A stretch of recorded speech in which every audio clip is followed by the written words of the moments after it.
म्हटलं किंवा ब्लाऊज कटिंगच्या वेळी शोल्डर ॲडजस्टमेंट करून घेतली तरी सुद्धा तुमचा गळा इथे लूज होतो किंवा तरंगतो. तर हे का होतं, कशामुळे होतं हे तुम्हाला जाणून घ्यायचं आहे का? तर चला मग दाखव. हा मी ब्लाऊज स्टिच करून घेतलाय. हे मध्येच थांबवले माझं स्टिचिंग आणि मी हे दाखवते. तर या साईडला मी करून घेतले, पण या साईडला बघा आपण व्यवस्थित करून घेतलेली असते कटिंग, पण मी इथं पट्टी लावून दाखवते तुम्हाला आणि गॅप दाखवते किती पडलाय तो. आता इथे पण बघा, अगोदर मी लाईन करून घेते अगदी कट टू कट गळ्याला आणि त्या लाईनीला बरोबर पट्टी लावते इथून इथं.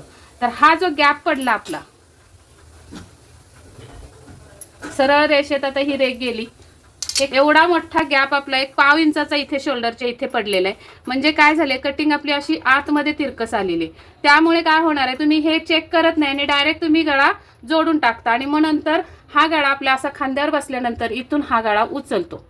हे कारण असतं. तर हे आपल्याला हे स्ट्रेट लाईनमध्ये, आता ही जी रेग ओढली ती मी बरोबर स्ट्रेट लाईनमध्ये कट करणार.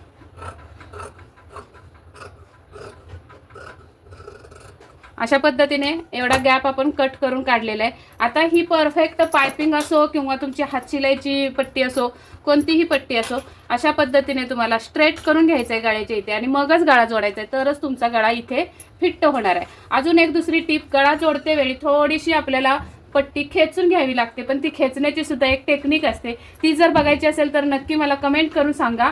नेक्स्ट व्हिडिओ मी पायपिंगवरचा तुम्हाला दाखवते, म्हणजे त्यात तुमची परफेक्ट पायपिंग होऊन जाईल.